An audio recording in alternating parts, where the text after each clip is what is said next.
Selamat pagi, salam sejahtera bagi kita sekalian. Mari kita berdoa sebelum bersama-sama membaca firman Tuhan dari kitab 1 Tawarikh pasal 19. 1 Tawarikh pasal 19 ayat 1 sampai ayatnya yang kelima bagian D. Kita berdoa. Bapa, terima kasih pada pagi yang indah ini. Kami boleh menikmati hari kasih karunia-Mu. Sungguh kami merasakan jamahan kuasa Tuhan, dan pagi ini sebelum kami memulai aktivitas kami, berkenanlah Tuhan berkati kami untuk memahami kebenaran firman-Mu.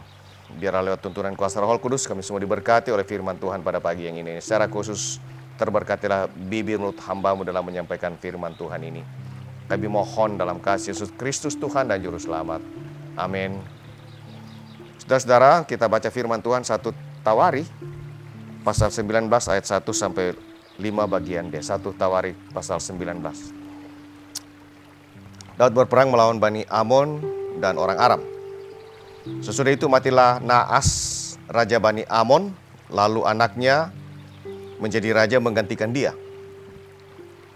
Lalu berkatalah Daud, "Aku akan menunjukkan persahabatan kepada Hanun bin Naas, sebab ayahnya telah menunjukkan persahabatan kepadaku." Sebab itu Daud mengirim utusan untuk menyampaikan pesan turut berduka cita kepadanya karena kematian ayahnya.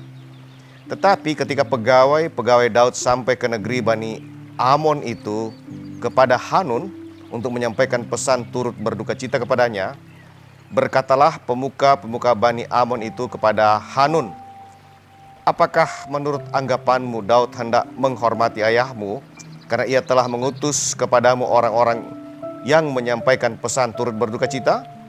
Bukankah dengan maksud untuk menyelidik, untuk mengintai dan menghancurkan negeri ini, maka pegawai-pegawainya datang kepadamu?" Lalu Hanun menyuruh menangkap pegawai-pegawai Daud itu, disuruhnya mencukur mereka dan memotong pakaian mereka pada bagian tengah sampai pangkal paha mereka, kemudian dilepasnya mereka. Ketika mereka berjalan pulang, diberitahukan kepada Daud tentang orang-orang itu. Lalu disuruhnya orang menemui mereka, sebab orang-orang itu sangat dipermalukan. Raja berkata, "Tinggallah di Yeriko," sebab orang-orang itu sangat dipermalukan. Saudara-saudara, mempermalukan orang, judul perikop kita pagi hari ini, mempermalukan orang. Ya. Lalu Hanun menyuruh menangkap pegawai-pegawai Daud, disuruhnya mencukur mereka, memotong pakaian mereka pada bagian tengah sampai pangkal paha mereka, kemudian dilepasnya mereka. Saudara-saudara, tidak pernah dalam hidup saya melihat ada acara pemakaman atau ibadah penghiburan yang berkaitan dengan kematian, diwarnai dengan apa yang kita sebut tindakan mempermalukan utusan dari pihak yang akan datang menyatakan berbela-sungkawa. Dan saya juga tidak pernah melihat suasana duka berubah menjadi pemicu perang yang memakan kurban seperti apa yang kita baca pada sore hari ini. Tetapi itulah yang terjadi ketika para utusan Raja Daud dikirim untuk menyatakan berbelasungkawa atas berpulangnya Naas, raja Bani Amon, yang digantikan oleh Hanun, anaknya. Suasana berkabung hikmat penuh haru, tetapi berubah menjadi pemicu peperangan besar. Itulah yang terjadi antara pihak Daud dengan pihak Hanun bin Naas akibat hasutan para pemuka Bani Amon, akibat hasutan para penasehat dari Hanun. Karena sedianya dengan sukacita Daud ingin menyatakan berbela-sungkawa atas meninggalnya Naas, raja Amon sebelumnya. Namun entah bagaimana, Hanun, anaknya yang menggantikan menjadi raja, menerima begitu saja hasutan para pemuka kerajaan, para penasehat-penasehatnya. Bukannya menerima salam dari teman ayahnya, Daud yang begitu bersikap hormat, tetapi malah utusan Daud malah dipermalukan. Alkitab mencatat, lalu Hanun menyuruh menangkap pegawai-pegawai Daud itu. Disuruhnya mencukur mereka dan memotong pakaian mereka pada bagian tengah sampai pangkal paha mereka, kemudian dilepaskan mereka. 1 Tawarikh 19 ayat 4. Nah, saudara-saudara, ketika mengerti bahwa perbuatan mereka memantik kebencian Raja Daud, mereka justru memantik kebencian Raja Daud. Mereka justru bersepakat dengan orang Aram yang bersiap kembali memerangi Daud. Tapi hasilnya apa? Hasilnya mereka kalah telak. Daud membunuh dari orang Aram itu 7.000 ekor kuda. Daud membunuh dari orang Aram itu 7.000 ekor kuda kereta dan 40.000 orang pasukan berjalan kaki. Juga Sofak, panglima tentara itu, ya, Sofak nama tentara Hanun, dibunuh, meninggal.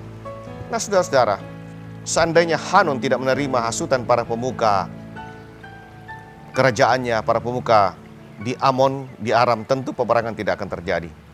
Tetapi ketika sang raja Hanun bin Naas melakukan tindakan yang salah, maka sebuah kesalahan fatal.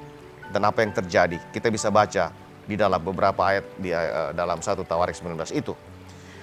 Nah, Bapak Ibu Saudara jemaat yang saya kasihi, pagi ini ingatlah bahwa tindakan mempermalukan orang lain bisa berakibat fatal. Kapanpun tindakan itu saudara atau Anda lakukan. Ingat, tindakan mempermalukan orang bisa berakibat fatal. Jadi, melalui tindakan yang bijaksana, apabila kita tidak melakukannya, daripada harus menyesali akibat negatif dari sebuah tindakan untuk mempermalukan atau menyalahkan orang. Saya mengajak, mari kita mempersiapkan diri kita untuk bekerja hari ini dengan selalu mengambil hikmat dan pengalaman dari apa yang kita baca dari kitab 1 Tawarik ini, khususnya Raja Hanun. Kita tidak akan pernah mempermalukan orang, tetapi kita selalu akan membina hubungan kasih, mesrah antara sesama. Kita membina hubungan dalam melanggengkan persahabatan. Karena saudara-saudara, mempermalukan orang lain bukanlah tindakan yang dapat dibenarkan apapun alasannya. Tetapi yang Tuhan minta dalam perjalanan hidupmu, selalu membangun relasi yang benar, relasi yang baik, relasi yang penuh cinta kasih dengan siapapun di dalam menjalani hari-hari hidup ini.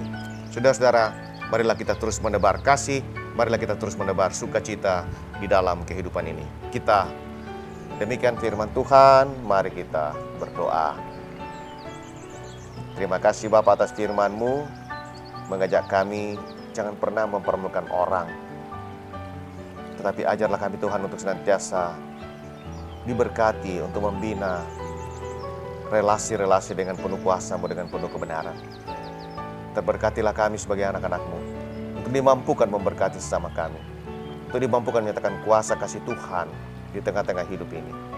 Biarlah hikmat, kesehatan, dan pertolongan Tuhan senantiasa menolong memimpin langkah-langkah hidup kami. Terima kasih Bapa, ini pinta kami dalam kasih Yesus Kristus. Amin.